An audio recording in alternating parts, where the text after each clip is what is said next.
Hi, so this will be a presentation on CBD in foods within the US, specifically between the different states. But I will approach other topics as listed in the index. First, I'm going to start with a brief overview of the 2018 Federal Farm Bill. As you may know, this bill provided for major changes regarding hemp on a national level, the most important ones being the scheduling of hemp, defining hemp nationwide by establishing a common THC limit requirement, which is 0.3%, and allowing for interstate hemp commerce in the US. The USDA published the final interim rule last year, further developing the regulatory framework. So why are the rules interim and what had to happen after they end in 2 years? The USDA published the interim rule as a tentative regulation to allow farmers to start with the crop season immediately. The USDA was to test how the rule works and implement changes accordingly after that 2-year period. So that's why it also requested comments from farmers on the matter. Some areas of the rule specifically asked for feedback, meaning that those parts of the law should be seen as the more tentative parts. So what issues are resolved by these rules that were outstanding in the Farm Bill? So there's, clarity that interstate hemp shipments are allowed, sampling and testing regime established using only DEA-approved labs, then a data sharing scheme and database enabling registration of producers, and a disposal scheme for non-compliant products. Now, what issues remain unanswered from these rules? So first, the regulatory environment for CBD extracts and end-user products is a blatant issue that remains unanswered. Then the process for testing of extracts and end-user products, the registration of extractors and manufacturers and compliance, labeling and packaging, and so on. And then the criminal issues for non-compliant products. So if a product is found to be over 0.3% THC, what happens? Now, for the status of the interim rule, the rule is currently in effect and it will expire on November 1st, 2021, or when a final rule is issued. So the USDA is meant to use those 2 years where the interim rule is effective to adjust this rule, if necessary, before finalizing. So a recent development is the change in the compliance deadline. States had to be operating under the interim final rule or have their state hemp plan approved by 31st of October 2020, so like now. But as per a measure recently passed by Congress, this deadline has now been extended to the 30th of September of 2021. So it's like almost an extra year. Now, since CBD extracts and end-user products are issues that remain unanswered by the USDA's interim final rule, how are they regulated on a federal level? And specifically, how are CBD in foods and dietary supplements regulated at both a federal level and at a state level?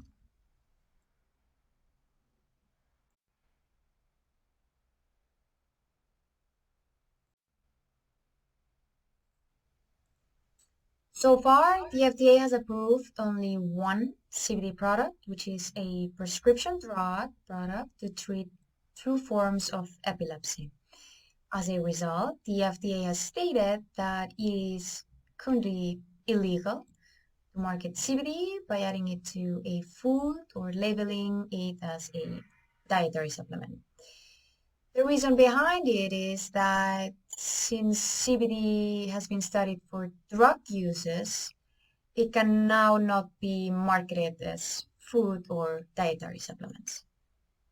So this drug we're talking about is Epidiolex.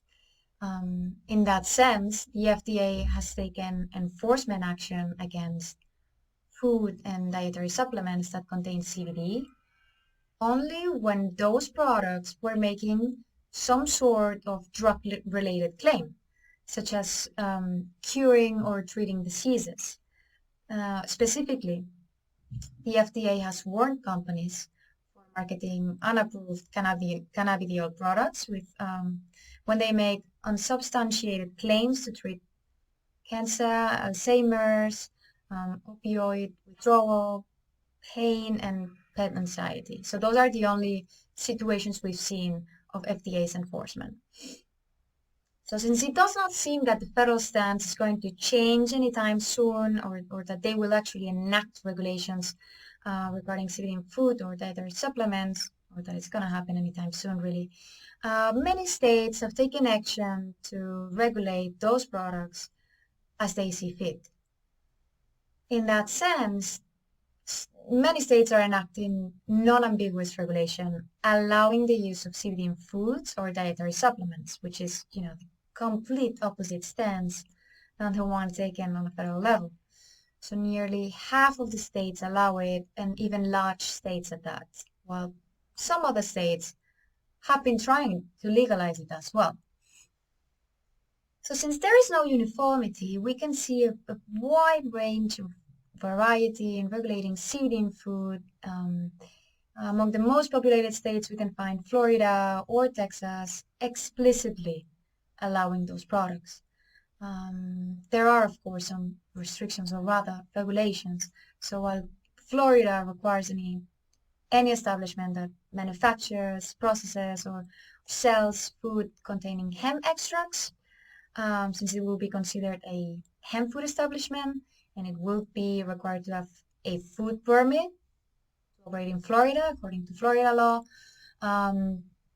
Texas, for example, requires the products to be properly tested, packaged, labeled, while also having to obtain the proper license, the consumable hemp product license, prior to operation.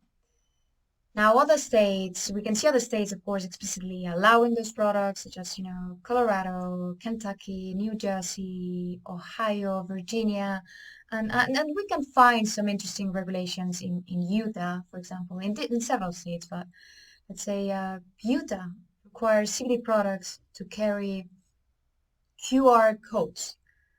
So those QR codes are meant to provide information on the purity. So Texas and Indiana, for example, have similar regulations in that sense. So that's interesting. On the other hand, we can also see states that follow the FDA's position, the FDA's stance, prohibiting the use of CBD in food and dietary supplements. So in New York, no food or beverage product may be made or sold in the state if it contains CBD as a food additive or an ingredient. Food or beverage products that are found by the inspectors, in either their facilities or in the marketplace, those products will be considered adulterated, so they will face enforcement. They're very clear about that. However, while the New York Department of Agriculture does not allow the addition of CBD to food and beverages, it does allow the manufacture and sale of CBD as a dietary supplement. Because, it's kind of an interesting plot twist there. California is one of those states also that specifically states that until the FDA rules that industrial and derived CBD oil and CBD products can be used as a food, or until California makes a determination that those products are safe for human consumption, CBD products are not an approved food ingredient, food additive, or dietary supplement. So like nothing. It was in California as well where there was a bill that would have legalized foods, beverages, and cosmetics, but it did not pass due to the legislative session ending. But so there have been some efforts in that state to actually legalize the situation. For now, though, CBD in food remains illegal in California. So with this, we have seen two sides of the same coin. So either you can find, we have seen a complete ban, clearly stating that it is prohibited, or states that actually allow it explicitly as well. However, there are many states that also fall in the middle. So some of them stay silent as to the legality of the product. They don't refer or mention it whatsoever. So we can find in some of those states, some of these products are in the market. So while it shouldn't be seen as the situation being legal, we can assume that there is no will to enforce against those products, at least at the moment in those states. Other states that fall within the middle, which do not clearly state that CBD is prohibited in food, we can see that they actually state that they do follow the FDA's stance in a general manner. So those states should be seen as a little bit more tricky. There's a strong chance one could be facing enforcement there. Finally, it's worth noting that on a local level, counties and cities are also drafting their own regulations regarding the sale and manufacture of these products, further complicating the regulatory landscape. New York City, for instance, imposed a ban on CBD in food, which was effective July of 2019, so like last year. Now, what does this mean? What does this create? What this creates is quite a difficult situation for manufacturers or sellers of these products that want to operate in more than just one jurisdiction. Because if you just want to operate in one jurisdiction, then you just follow the jurisdiction's specific regulation. Make sure you don't make any such claim that the FDA may suspect you're making a drug-related claim, because those are the scenarios that we've seen so far that the FDA actually acts upon, and then you're fine. You're fine. Now here comes the potential problem. If you want to operate in two or more different jurisdictions, there might be a conflict of laws. So when it comes to interstate commerce, your best bet is to choose jurisdictions that have very similar regulations, because then you may just comply with the regulation of both states and you should be okay. So for starters, if you're operating in a state where CBD in food is legal, well, then you cannot enter another market where it is prohibited. So that's the most obvious case scenario. For actual complicated situations, those may ensue if you want to operate in two states with regulations such as, let's take New York and Utah. So let's say you're based in New York, right? And in New York, certain foods and beverages are prohibited, period. However, you may manufacture and sell CBD as a dietary supplement in New York, as long as you follow all of the legal requirements. So now you want to enter the Utah market as well, right? So in Utah, the packaging of your product has to include a QR code providing information on the purity of the product. And also in Utah, you may legally sell CBD in food as long as as it's in a medicinal dosage form, which such as sublingual preparation, or lozenge, and some other forms specified in the law. Plus, of course, being registered with the Utah Department of Agriculture and Food. So what now? What now? If you're based in New York, you cannot add CBD in foods and beverages. You may only do so in dietary supplements. Additionally, you'll have to add the QR code if you want to be entering the Utah market. Plus all other requirements, they're applicable in Utah. So if you take all of the requirements in consideration, it does not seem like the best scenario to put yourself into. This does not mean that you cannot not operate in more than 2 states. You can do that, of course, but rather, to be smart about it. Because there might be combos like this one uh, between New York and Utah, which are just a waste of resources and money at the end of the day. So it would be best if you're based in Utah, for example, and you want to operate in another state, to choose another state that also requires a QR code, such as Texas, for example.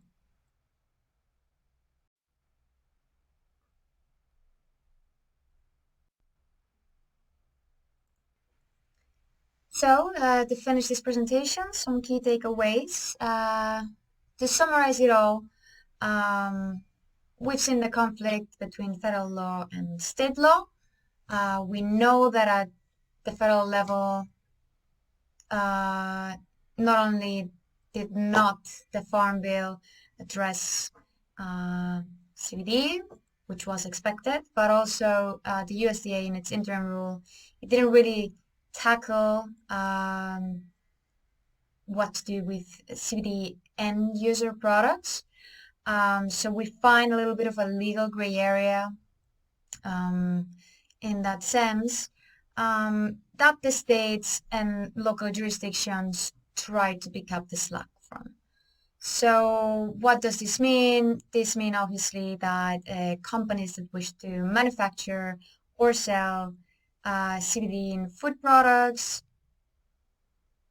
it's not just prohibited because at the federal level the FDA said that, but rather they should research in which jurisdictions it is actually allowed, and not just that, but also in which jurisdictions they can find the best regulatory framework for their product. Because since there is no uniformity at a federal level or any guidelines as to how to regulate this product other than prohibition, um, well, obviously at a state and local level, we can find wide variety of differences in regulation. And as mentioned, if wanting to operate in more than one jurisdiction, it would also be smart to try and find jurisdictions that are similar, so not to waste any resources or money or time or any such thing. Um, and that should do it. So I hope you like the presentation, and you'll find in the next slide some possibilities of contacting us, and have a good day.